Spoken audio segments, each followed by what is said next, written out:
They called it the Jewel of Seoul's Gangnam District, a gleaming five-story palace of luxury and commerce where the city's affluent came to shop, dine, and escape the pressures of modern life.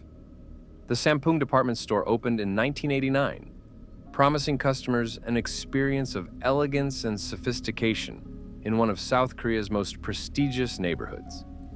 With its marble floors, crystal chandeliers, and upscale boutiques, it embodied the rapid economic transformation that had turned South Korea from a war-torn nation into an Asian economic powerhouse in just a few decades.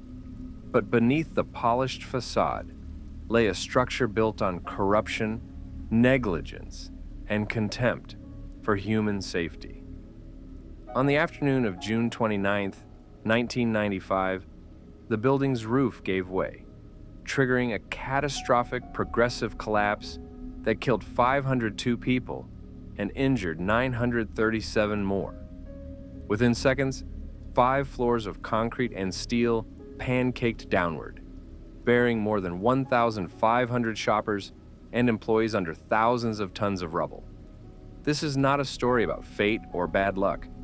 This is a story about greed, about warnings ignored and lives deemed expendable, about a building that should never have been constructed, and a disaster that was entirely preventable.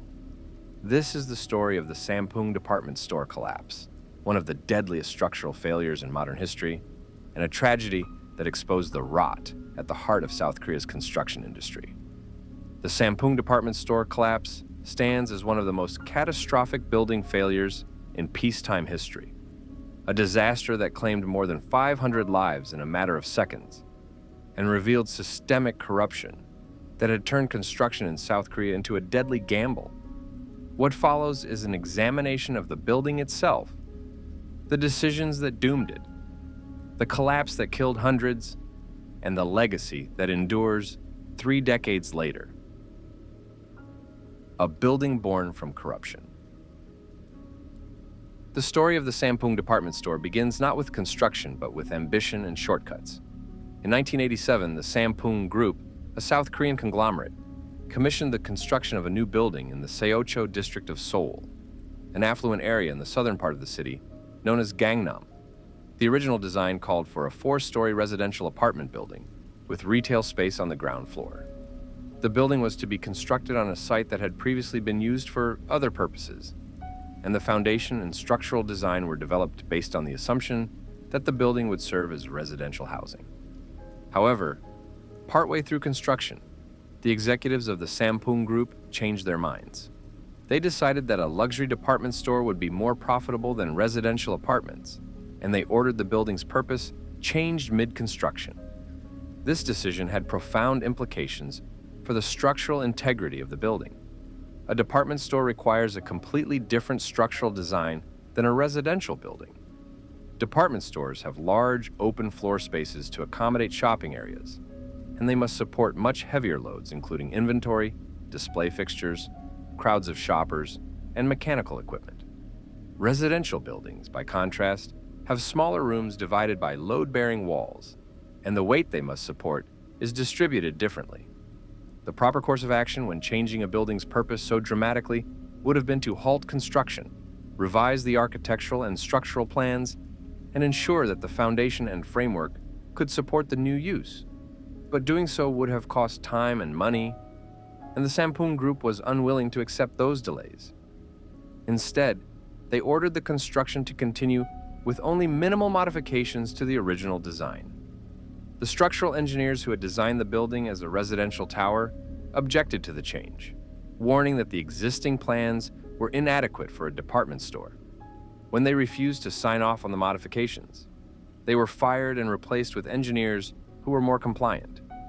The firing of the original engineering team was a pivotal moment in the building's doomed history, a point at which professional integrity was sacrificed for corporate expediency.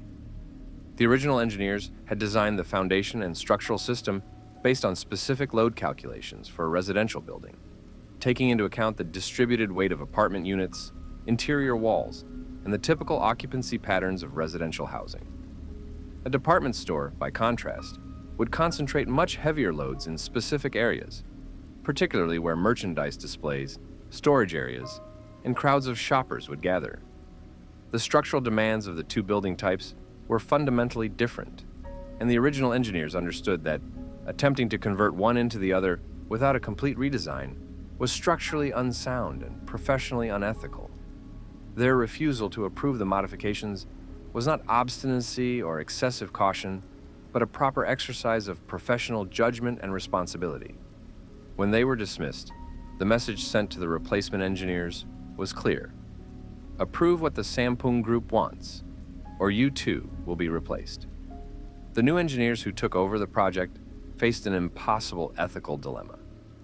They could stand firm on professional principles and refuse to approve an unsafe design, knowing they would likely be fired and that someone else would simply be brought in to sign off on the plans anyway. Or they could rationalize the modifications, convince themselves that the risks were manageable, and provide the approval that the Sampung Group demanded. They chose the latter course, and in doing so, they became complicit in the disaster that would eventually claim 502 lives. The replacement engineers made modifications to the existing plans, but these modifications were cosmetic rather than substantive. They adjusted the layout of interior spaces to accommodate retail functions. They specified different finishes and fixtures appropriate for a commercial building, but they did not fundamentally strengthen the structure to handle the increased loads. The foundation that had been designed for a 4-story residential building remained unchanged, even though it would now have to support a building with a completely different weight distribution and usage pattern. The structural frame, with its relatively light columns and beams designed for residential loads, was not reinforced to handle the concentrated weights of retail displays, inventory storage, and large crowds. The engineers produced calculations that purported to show the building was adequate for its new purpose, but these calculations were based on optimistic assumptions and generous safety margins that did not reflect the reality of how the building would actually be used. They assumed, for instance, that the department store's floors would not be fully loaded at any given time, that inventory would be distributed evenly rather than concentrated in storage areas, and that the number of occupants would never exceed certain limits. These assumptions allowed them to make the numbers work on paper, but they did not reflect the actual conditions that would exist once the building was in operation. The decision to proceed with the conversion without proper redesign was not just a technical error, but a moral failure. The engineers who approved it knew, or should have known, that they were compromising safety. They chose to prioritize their employment and their relationship with a powerful client over their responsibility to protect public safety. This is a pattern that has been repeated in numerous engineering disasters throughout history. Professionals who should know better, allowing themselves to be pressured into approving unsafe designs because the economic and career consequences of refusing seem too severe. The institutional pressure to conform, to not rock the boat, to trust that somehow things will work out even when the analysis suggests otherwise, is a powerful force that can override individual judgment and professional ethics. The Sampung case demonstrates why strong professional standards and legal protections for engineers who refuse to approve unsafe designs are essential. In many jurisdictions, including South Korea after the Sampung disaster, laws were strengthened to protect engineers and architects who refused to sign off on unsafe projects, making it illegal to fire or retaliate against professionals who raise safety concerns. These protections are critical because they give professionals the ability to stand firm on ethical grounds without fearing for their livelihoods. The construction industry operates on tight margins and strict schedules, and there is constant pressure to cut costs, save time, and avoid delays.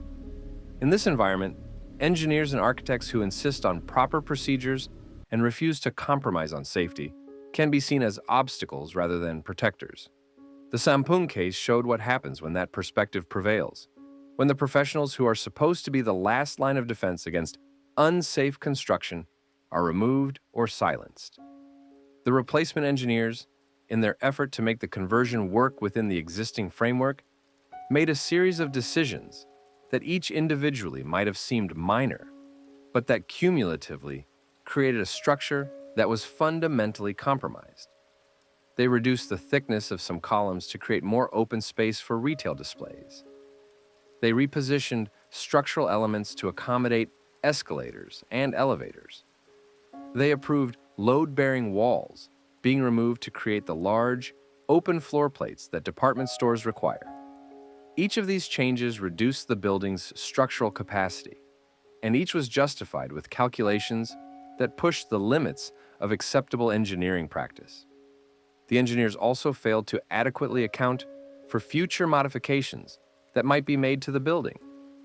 They should have anticipated that a commercial building would undergo renovations and alterations over its lifetime, that tenants would want to modify spaces to suit their needs, and that these modifications could further compromise structural integrity if not carefully controlled. A properly designed building includes safety margins that allow for such changes without endangering the structure. The Sampung building, having been converted from residential to commercial use without proper redesign, had no such margins. It was already operating at the limits of its capacity from the moment it opened, leaving no room for error or adaptation. The conversion of the building also created challenges for inspection and oversight. Building officials who reviewed the plans may not have fully understood the implications of the change in use, or they may have been led to believe that the original engineer's work had been properly adapted for the new purpose. The replacement engineer's willingness to sign off on the modifications gave the project a veneer of professional legitimacy that masked the underlying problems.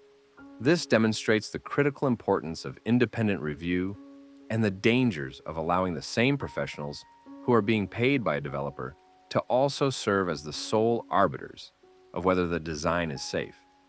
Modern practice increasingly recognizes the value of third-party review, where independent engineers or peer review boards examine designs for major projects to catch errors or unsafe practices that might be overlooked or deliberately concealed by the design team. The firing of the original engineers also meant that valuable institutional knowledge about the building's design was lost. The original team had understood the assumptions and limitations built into their residential design. They could have identified which elements of the structure were critical and which could potentially be modified. When they were removed from the project, that knowledge went with them, and the replacement engineers had to work with incomplete information about why certain design decisions had been made. This lack of continuity made it more difficult to properly assess the implications of the conversion and increased the likelihood that critical structural issues would be overlooked. The pattern of dismissing engineers who raise safety concerns and replacing them with more compliant professionals is not unique to the Sampung case. It has been documented in other engineering disasters around the world, from the Hyatt Regency walkway collapse to various bridge failures and building collapses. The pattern reveals a systemic problem in how engineering services are procured and how professional responsibility is understood in the context of commercial construction. Engineers are often treated as service providers whose job is to deliver what the client wants, rather than as professionals with an independent duty to protect public safety. This misunderstanding of the engineer's role creates pressure to be accommodating rather than rigorous, to find ways to make things work rather than to say no when safety requires it. The Sampung disaster demonstrated that this approach is not just ethically wrong, but also practically disastrous, that buildings designed by compliant engineers, rather than responsible ones, are death traps waiting to claim lives. The problems multiplied as construction continued. The new engineers made changes to accommodate the department store layout, including reducing the thickness of support columns, to create more open floor space and to make room for escalators that would allow shoppers to move between floors. Load-bearing columns are the vertical structural elements that transfer the weight of a building from the floors above down to the foundation. Reducing their thickness reduces their load-carrying capacity, and in a building that was already being asked to support more weight than originally designed, this was a catastrophic decision. The columns that were installed were thinner than what the building's weight required, creating a structural vulnerability that would prove fatal. As construction neared completion, the Sampung Group's chairman, Lee Jun, decided to add a fifth floor to the building. The original design called for 4 floors, and the foundation and structural frame had been engineered to support only that height and weight. Adding a 5th floor meant adding thousands of tons of additional load, including the weight of the floor itself, the walls and ceilings, the mechanical systems, the inventory and fixtures, and the people who would occupy the space. The structural engineers warned that the building could not safely support a 5th floor, but their warnings were ignored. Chairman Lee wanted the additional retail space and the revenue it would generate, and he was willing to override engineering judgment to get it. The 5th floor was constructed and designated as a food court and restaurant area, with heavy commercial kitchen equipment, dining tables and chairs, and large numbers of customers who would gather there throughout the day. The floor was also equipped with 4 large air conditioning units to cool the restaurants and provide climate control for the upper level. Each of these units weighed several tons, and they were installed on the roof of the building, adding even more weight to a structure that was already overloaded. The air conditioning units were not placed on reinforced support structures, but simply set on the roof, concentrating enormous point loads on a surface that had not been designed to bear them. The installation of the air conditioning units was itself a study in negligence. The original plan called for the units to be placed in a specific location, but Chairman Lee decided he did not like where they were positioned because they were visible from his office window and he found them aesthetically displeasing. He ordered them moved to a different location on the roof, rather than using cranes to lift the units and relocate them, which would have been the proper method. Construction workers dragged the multi-ton units across the roof using rollers. The dragging created enormous stress on the roof structure, causing cracks to appear in the concrete. These cracks were visible to workers and to some building occupants, but no action was taken to assess their significance or to reinforce the damaged areas. The decision to drag the units rather than lift them was made to save time and money, as renting cranes and coordinating a proper lifting operation would have required additional resources and planning. Workers who participated in moving the units later testified that they had been concerned about the method being used, but had been told to proceed by their supervisors, who wanted the work completed quickly. The dragging process took hours, with the heavy units being slowly rolled across the roof surface, their weight concentrated on small contact points that created intense, localized pressure on the concrete. The roof had not been designed to withstand such concentrated moving loads, and the stress caused the concrete to crack in multiple locations along the path the units traveled. Some workers reported hearing cracking sounds as the units were moved, sounds that should have prompted an immediate halt to the operation and an engineering assessment. Instead, the work continued until the units reached their new location, where they were set down without any structural reinforcement beneath them to distribute their weight. The new location placed the units in an area of the roof that was even less capable of supporting their weight than the original position, creating concentrated point loads that the roof structure could not adequately bear. Engineers who later examined the building after the collapse found clear evidence of the damage caused by dragging the units, including score marks in the concrete and crack patterns that radiated from the path the units had traveled. The cracks that appeared were not hairline fractures, but substantial breaks in the concrete, some wide enough to insert a finger into. These cracks compromised the integrity of the roof slab, reducing its ability to distribute loads and creating weak points that would eventually fail.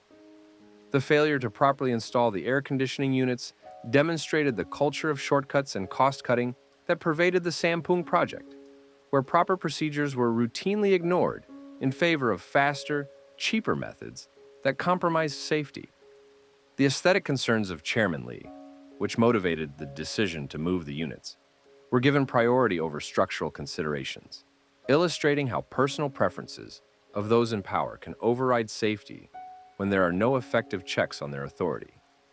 The damage caused by moving the units was visible for months before the collapse, providing ample warning that the roof structure had been compromised. But the warning was ignored by management and never brought to the attention of qualified engineers who could have assessed the severity of the problem. The Sampung department store opened to the public in 1989, and it quickly became a popular shopping destination. The building housed more than 100 stores selling clothing, jewelry, cosmetics, electronics, and other luxury goods. The fifth-floor food court and restaurants attracted large crowds, particularly during lunch hours and evenings. The building's central location in the wealthy Gangnam district and its upscale tenant mix made it a symbol of South Korea's economic success and the growing affluence of its middle and upper classes. Shoppers had no way of knowing that the building they were entering was fundamentally unsound, that its support columns were inadequate, that its fifth floor should never have been built, and that its roof was bearing weight it had never been designed to carry. The days before the collapse. In the days leading up to June 29, 1995, the Sampung department store began to show signs of imminent structural failure. Cracks appeared in the walls and ceilings, growing wider and more numerous with each passing day. On the fifth floor, where the structural stress was most severe, the cracks were particularly pronounced. Employees noticed them and reported them to management. Some employees expressed concern and asked whether the building was safe. Shoppers also noticed the cracks, and some asked store employees what was causing them and whether there was any danger. The building's management was aware that something was seriously wrong. Maintenance personnel inspected the cracks and reported that they were growing larger. On the morning of June 29th, the day of the collapse, the cracks had become so severe that pieces of ceiling tile were falling in some areas. The fifth floor in particular showed alarming signs of distress. The floor was visibly sagging in some places, and the cracks in the ceiling were wide enough that they could not be explained away as normal settling or minor cosmetic damage. Employees working on the fifth floor reported hearing unusual sounds throughout the morning: creaking, groaning, and occasional sharp cracking noises that suggested the building was under severe stress. Some employees became so alarmed by what they were seeing and hearing that they approached their supervisors and requested permission to evacuate, or at least to close the fifth floor until the problems could be assessed. The supervisors consulted with senior management, who were reluctant to authorize any action that would disrupt business operations or create panic among customers. Several employees on the fifth floor independently made the decision to leave their workstations and exit the building, trusting their instincts that something was dangerously wrong. These employees survived the collapse because they chose to prioritize their safety over their jobs, leaving before the building failed. Other employees, either unaware of the severity of the situation or feeling obligated to remain at their posts, stayed in the building and were killed when it collapsed. Customers who noticed the cracks asked store employees about them, with some expressing concern about whether the building was safe. Store employees, following instructions from management, reassured customers that the cracks were minor maintenance issues being addressed, and that there was no cause for concern.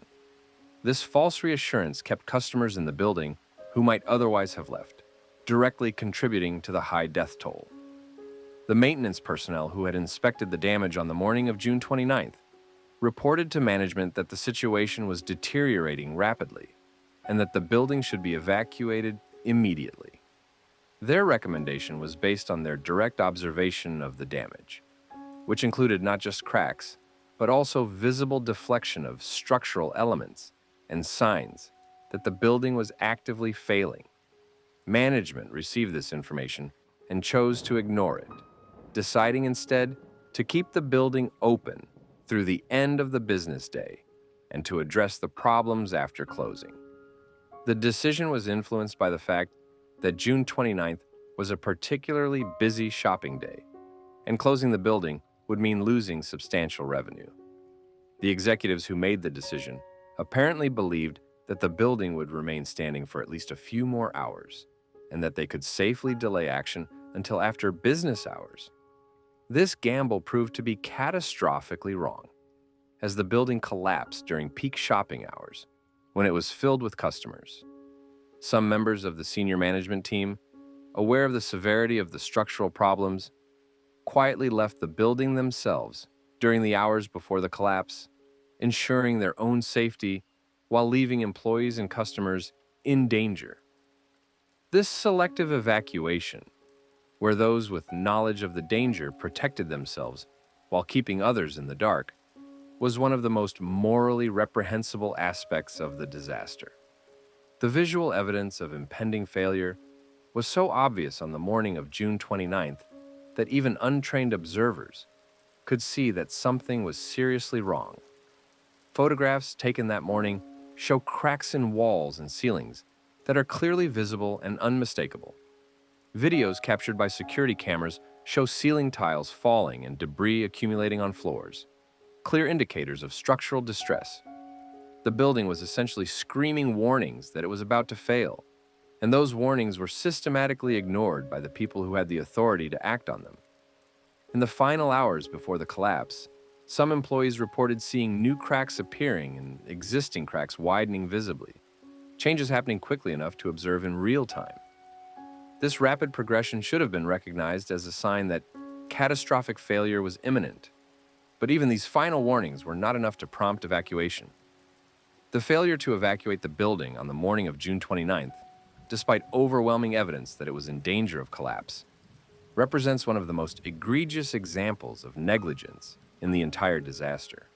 The decision was made by individuals who valued revenue over human life, who convinced themselves that the risk was manageable when all evidence suggested it was not, and who ultimately gambled with other people's lives and lost. Senior executives of the Sampoong Group were informed of the situation. They faced a decision: close the building immediately for inspection and repairs, or keep it open and continue generating revenue. Closing the building would mean turning away thousands of customers, shutting down more than 100 stores, and losing a day's worth of sales. The financial cost would be significant, and there would be questions from tenants, customers, and the public about why the closure was necessary. The executives consulted with each other, and with Chairman Lee Jun. They decided to keep the building open.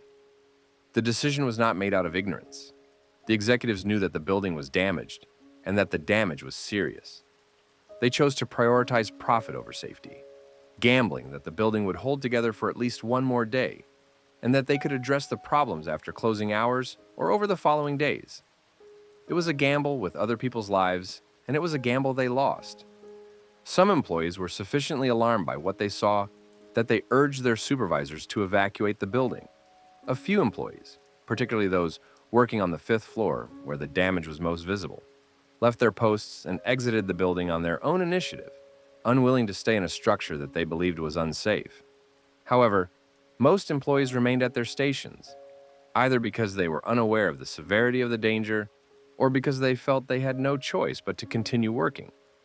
Customers continued to enter the building throughout the morning and into the afternoon, unaware that the structure around them was on the verge of catastrophic failure.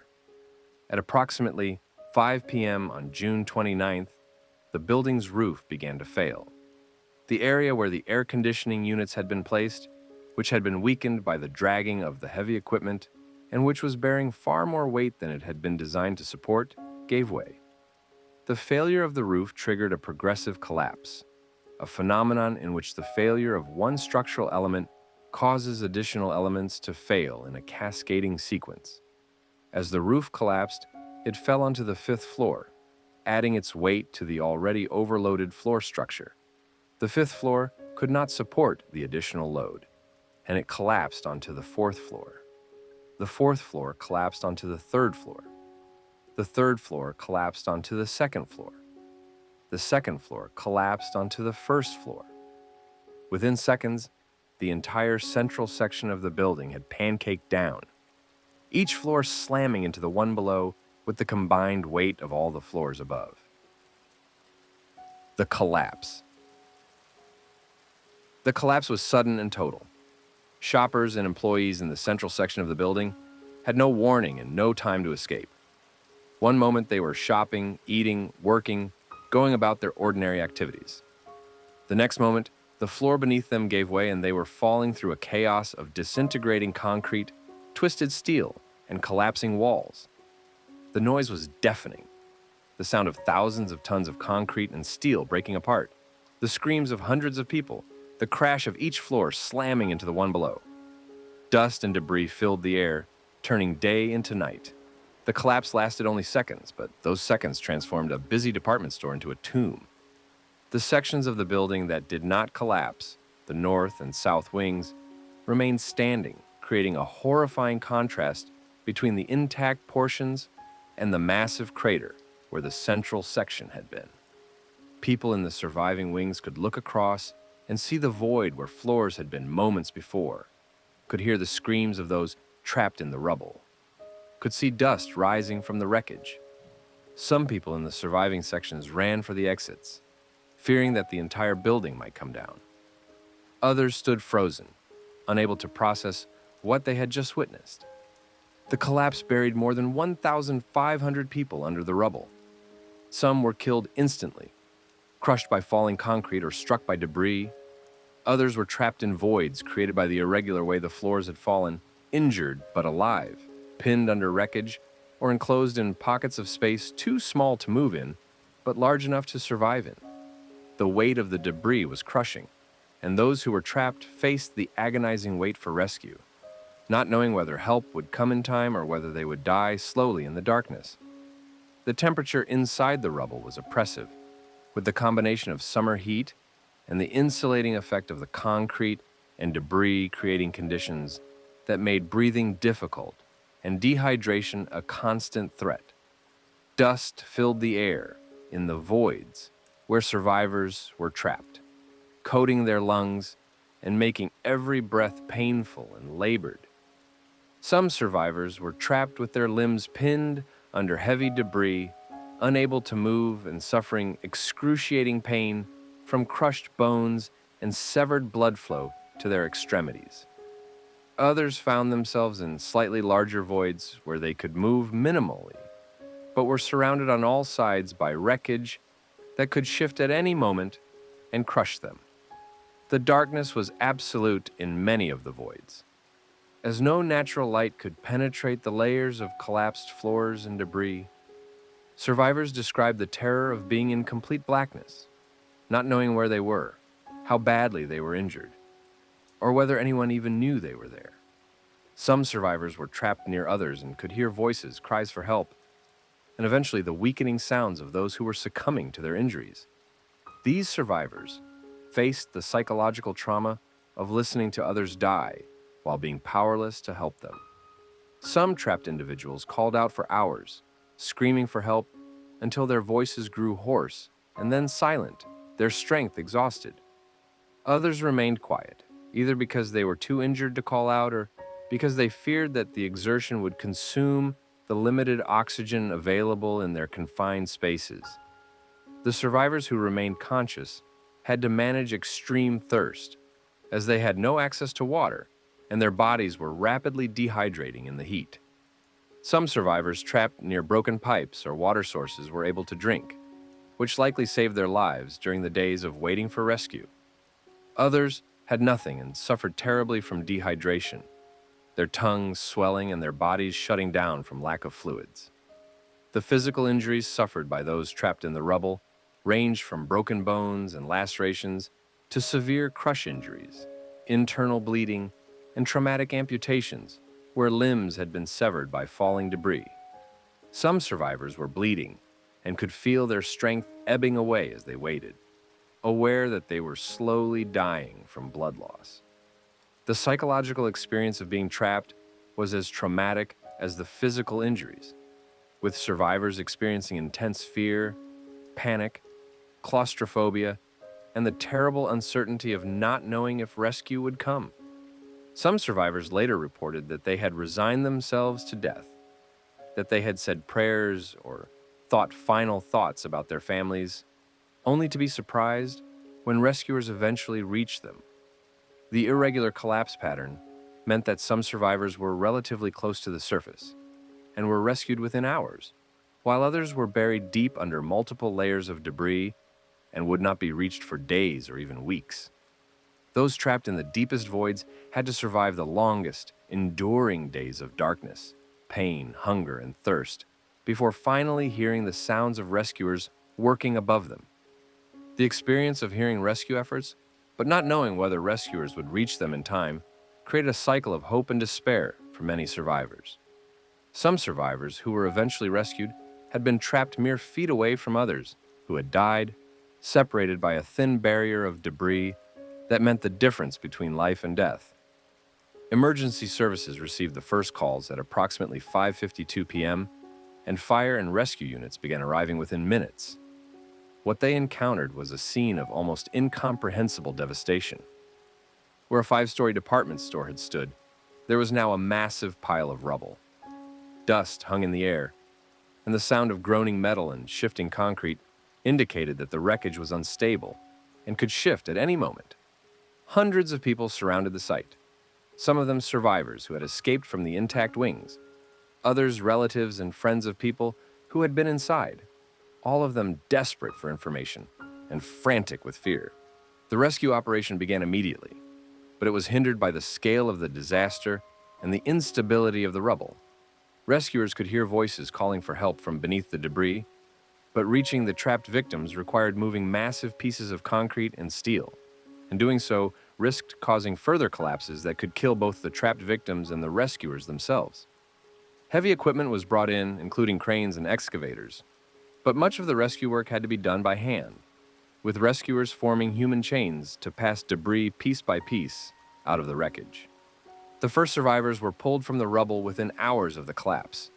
These were people who had been near the edges of the collapse zone, or who had been trapped in accessible voids. As night fell, the rescue operation continued under floodlights, with hundreds of rescuers working in shifts to search for survivors. The work was exhausting and dangerous. Rescuers had to crawl into unstable voids, work in spaces where there was barely room to move, and make constant judgments about whether it was safe to continue or whether the risk of further collapse was too great. Some rescuers were injured when debris shifted or when they were struck by falling rubble. The emotional toll on rescuers was immense, as they encountered both survivors who could be saved and victims who had died in the collapse, sometimes finding them side by side. Rescuers worked with minimal protective equipment in the early hours of the operation, exposing themselves to sharp metal edges, jagged concrete, and clouds of toxic dust that would later cause respiratory problems for many. The communication between rescue teams was critical, with rescuers calling out warnings when they heard or felt signs that debris was shifting and might collapse further. Teams used listening devices and sensitive microphones to detect sounds of tapping or voices from deep within the rubble, following these signals to locate survivors who could not be seen.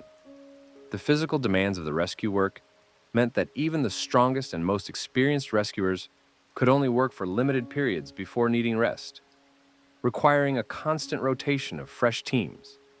Some rescuers formed emotional connections with trapped survivors they were working to free, talking to them for hours to keep their spirits up and promising them they would be saved, then experiencing intense relief when they finally succeeded in extracting them. The rescuers who had to pronounce victims dead and move on to search for survivors carried the weight of knowing they could not save everyone, that their resources and time were limited, and that difficult choices had to be made about where to focus efforts. The courage and dedication displayed by rescue workers became a source of national pride for South Korea, with the images of rescuers covered in dust and exhausted, but continuing to work becoming symbols of hope and humanity in the midst of tragedy. The collapse had been broadcast on live television, and the images of the disaster were seen by millions of people across South Korea and around the world. News crews set up positions around the site and provided continuous coverage of the rescue efforts. The broadcasts showed rescuers pulling survivors from the wreckage, showed bodies being recovered and placed in rows on the ground, showed relatives weeping and searching for missing loved ones. The coverage created a sense of national trauma as South Koreans watched in horror and disbelief as the death toll climbed hour by hour. In the days following the collapse, the rescue operation evolved into a recovery operation as the hope of finding additional survivors diminished. However, rescuers continued to find people alive in the rubble for days after the collapse, including some who had survived for more than a week in voids with little or no food or water. The final survivor, a 19-year-old woman named Park Sung-hyun, was pulled from the rubble 17 days after the collapse, having survived in a small pocket of space surrounded by debris. Her rescue was hailed as miraculous, but it was a rare piece of good news in a disaster that had claimed more than 500 lives. the death toll, and the injured. The final death toll from the Sampung department store collapse was 502 people. The victims ranged in age from children to elderly shoppers, and they included both customers and employees. Many of the dead were women, reflecting the demographics of department store shoppers in South Korea at the time. The bodies of some victims were recovered quickly, but others remained buried in the rubble for days or weeks.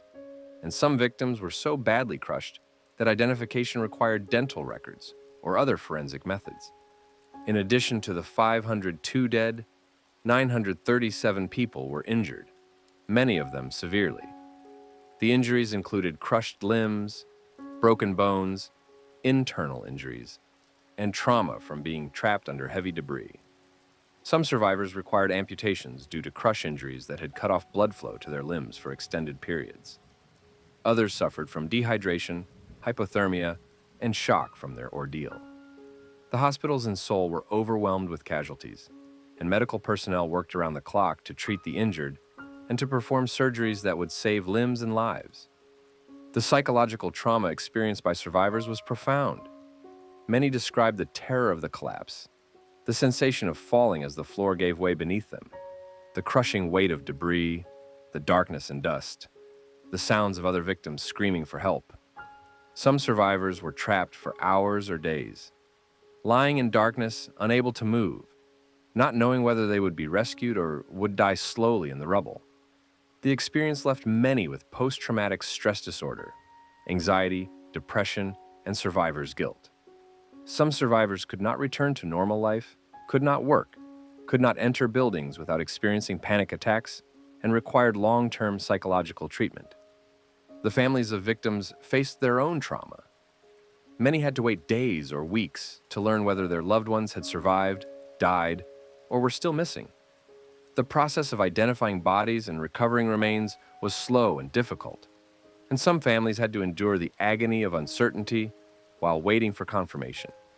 The grief was compounded by anger at the Sampung Group for building an unsafe structure, anger at the government for failing to enforce building codes, anger at the executives who had kept the building open despite knowing it was damaged, and anger at a system that had valued profit over human life. The investigation. The investigation into the collapse began immediately and was conducted by multiple agencies, including the Seoul Metropolitan Police, the Ministry of Construction, and independent engineering firms. The goal was to determine the cause of the collapse, identify those responsible, and develop recommendations to prevent similar disasters in the future. What the investigation revealed was a litany of failures that stretched from the initial design and construction through to the final hours before the collapse. The investigation confirmed that the collapse was caused by structural failure resulting from a combination of design flaws, construction defects, illegal modifications, and negligent maintenance. The building had been fundamentally unsound from the beginning, and the problems had been compounded by decisions made throughout its construction and operation. The first major finding was that the building had been changed from a residential apartment building to a department store without proper redesign. The foundation and structural frame had been designed to support a 4-story residential building with relatively light loads distributed across many small rooms. When the building's purpose was changed to a department store, the loads increased dramatically, but the foundation and frame were not strengthened to accommodate the change. This meant that from the moment construction resumed after the change in purpose, the building was being constructed in a way that violated sound engineering principles. The second major finding was that the support columns had been reduced in thickness to create more open floor space and to accommodate escalators. The columns that were installed were thinner than what the building's weight required, and they were spaced farther apart than they should have been. This reduced the building's load-carrying capacity and created points of concentrated stress. The investigation determined that the columns were approximately half the thickness they should have been for a building of this size and weight. This was not an oversight or a minor error, but a deliberate decision to prioritize aesthetics and floor space over structural integrity. The third major finding was that the 5th floor had been added illegally without proper permits or structural analysis. The building had been designed for 4 floors, and the foundation and frame could not safely support a 5th floor. The addition of the 5th floor added thousands of tons of weight, and this weight was concentrated on support columns that were already inadequate. The investigation calculated that the 5th floor alone added approximately 2,000 tons to the building's total weight, an increase that the structure was incapable of bearing. The fourth major finding was that the 4 large air conditioning units placed on the roof had contributed to the collapse. Each unit weighed approximately 8 tons, and together they added more than 30 tons of concentrated weight to the roof. The units had been moved from their original location by dragging them across the roof, a process that created stress fractures in the concrete. The investigation found that the roof had been significantly weakened by this process, and that cracks had appeared as a result. These cracks had been visible for weeks or months before the collapse, but no action had been taken to assess their significance or to reinforce the damaged areas. The fifth major finding was that the building had shown clear signs of distress in the days before the collapse, and these warnings had been ignored. The cracks that appeared in walls and ceilings, the sagging floors, the falling ceiling tiles. All of these were indicators that the building was experiencing structural failure. A competent engineer inspecting the building in the days before the collapse would have recognized these signs and would have ordered an immediate evacuation and closure. However, no such inspection was conducted, and the warnings from employees were disregarded by management. The investigation also examined the role of corruption in the disaster. It was revealed that building inspectors who should have identified the structural deficiencies during construction had been bribed to approve work that did not meet code requirements. Officials who should have enforced building regulations had accepted payments to overlook violations. The system of checks and balances that was supposed to ensure building safety had been corrupted, allowing a fundamentally unsafe structure to be approved, constructed, and open to the public. The National Institute of Standards and Technology and independent engineering firms analyzed the collapse sequence and confirmed that it had been a progressive collapse initiated by the failure of the roof. The weight of the air conditioning units, combined with the structural weaknesses in the roof, had caused the roof to fail. The falling roof had overloaded the 5th floor, which collapsed onto the 4th floor, which collapsed onto the 3rd floor, and so on in rapid succession. The entire sequence from initial failure to complete collapse of the central section took less than 20 seconds. Criminal prosecutions and legal consequences. The legal aftermath of the Sampung collapse was extensive and resulted in criminal convictions for multiple individuals. Chairman Lee Jun, the head of the Sampung Group, who had made the key decisions to change the building's purpose, add the 5th floor, reduce the column thickness, and keep the building open despite warnings, was arrested and charged with criminal negligence, resulting in death and injury. He was convicted and sentenced to 7.5 years in prison, though he served only a portion of that sentence before being released on parole due to poor health. Lee's son, Lee Han-sang, who had been involved in the management of the building and the decision to keep it open on the day of the collapse, was also convicted and sentenced to 7 years in prison. Other executives of the Sampung Group received sentences ranging from 5 to 7 years for their roles in the disaster. The engineers who had signed off on the structural modifications, knowing that they were inadequate, were also prosecuted and convicted. They received sentences of 5 years each for professional negligence. Government officials who had accepted bribes to approve the building, despite its violations of building codes, were prosecuted for corruption and received sentences ranging from 3 to 5 years. In addition to the criminal prosecutions, extensive civil litigation followed the collapse. Victims and their families filed lawsuits against the Sampung Group, the contractors who had built the building, the engineers who had designed it, and the government agencies that had failed to enforce building codes. The civil cases resulted in settlements and judgments totaling hundreds of millions of dollars. The Sampung Group was forced to pay the bulk of the compensation, and the financial burden contributed to the company's eventual bankruptcy and dissolution. The legal proceedings revealed the extent to which corruption had pervaded the construction industry in South Korea. Testimony and evidence showed that bribery of building inspectors was routine, that safety regulations were widely ignored, and that developers and construction companies operated with little fear of meaningful enforcement. The Sampung collapse was not an isolated incident, but a symptom of systemic problems that affected the entire industry. National outrage and calls for reform. The Sampung department store collapse shocked South Korea and led to widespread public outrage. The disaster had been broadcast live on television, and the images of the collapsed building, the rescue efforts, and the rows of bodies were seared into the national consciousness.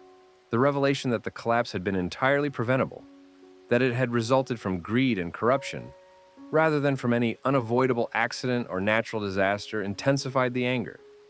Public protests were held, with demonstrators demanding accountability for those responsible and calling for reforms to prevent similar disasters.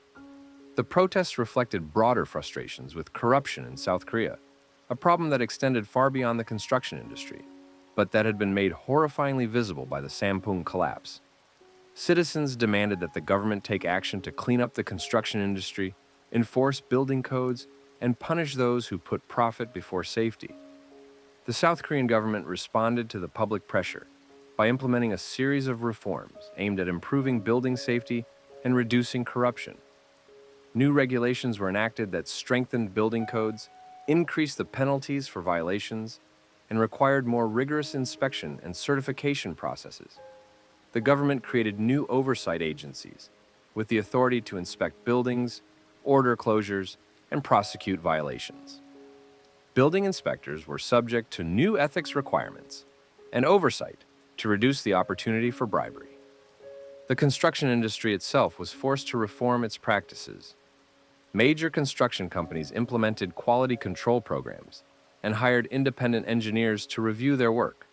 Professional organizations for architects and engineers developed new ethical guidelines and disciplinary procedures for members who violated professional standards.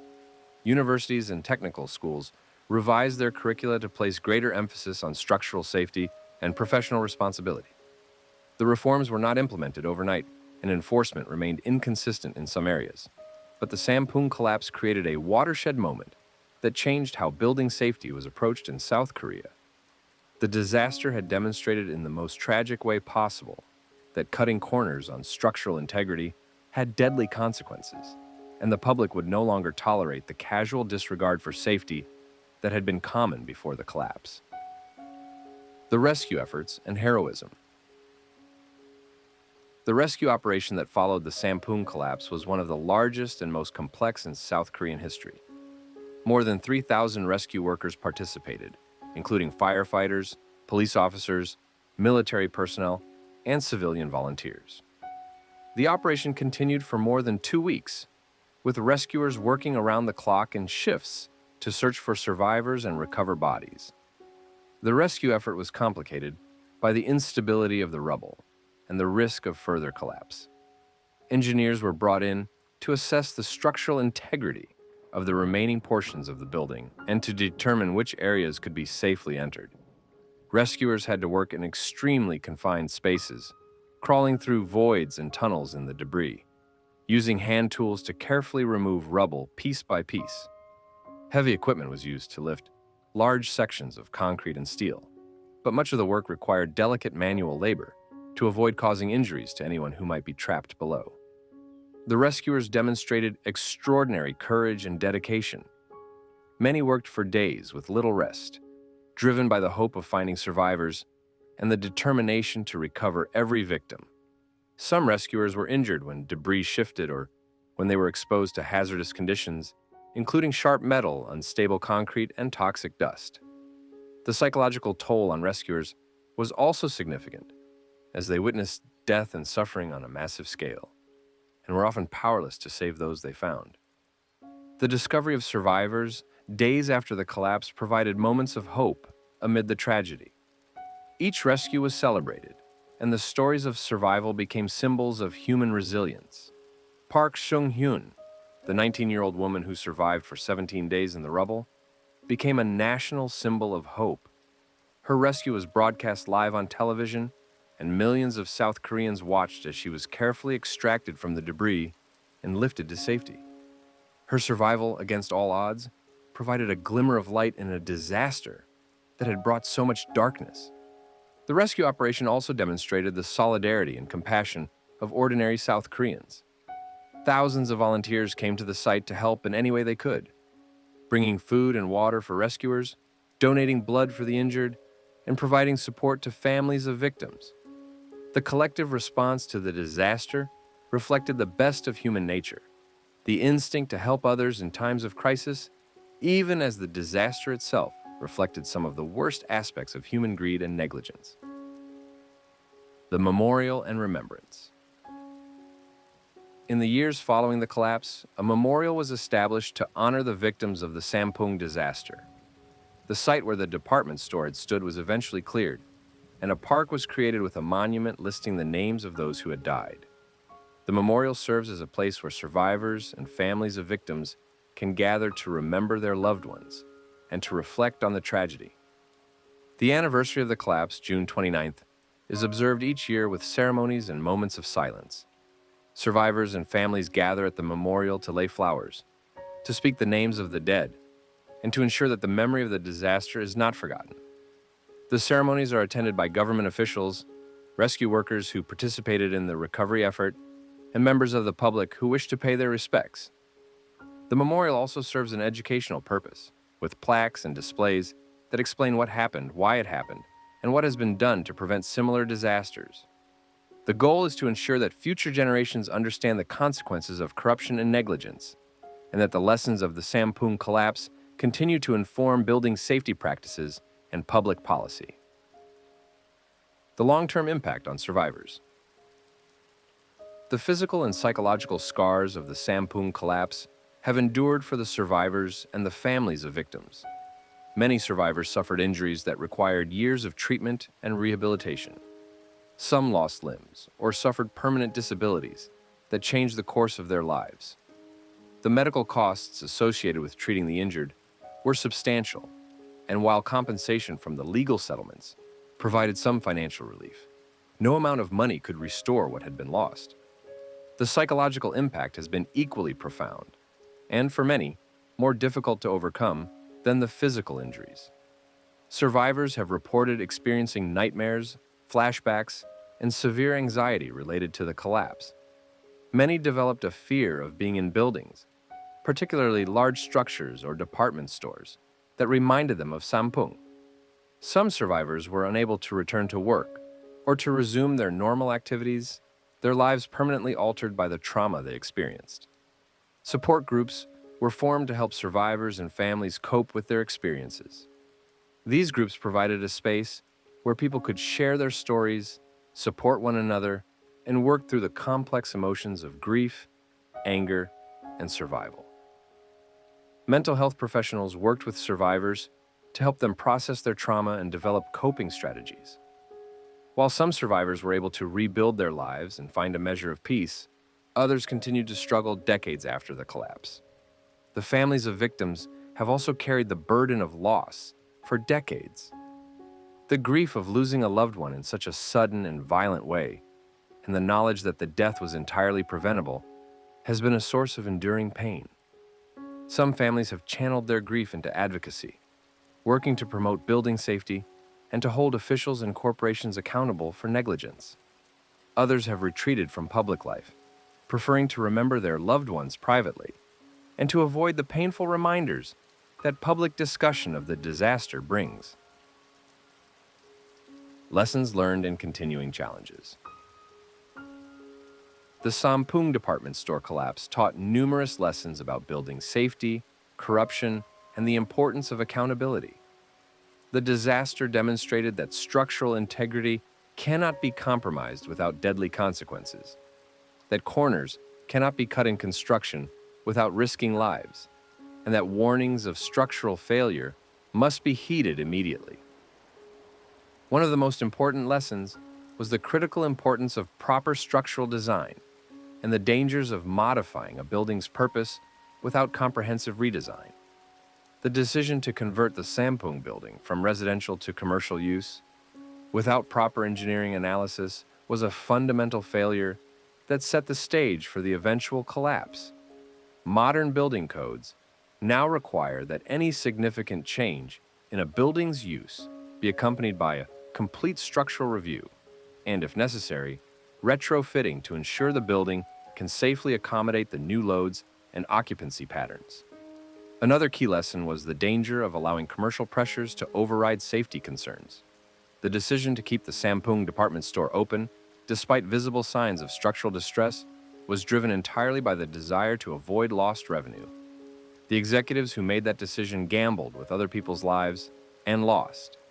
The disaster demonstrated the need for clear legal frameworks that empower building officials and safety inspectors to order immediate closures when structural problems are identified, and that impose severe penalties on owners who resist or ignore such orders.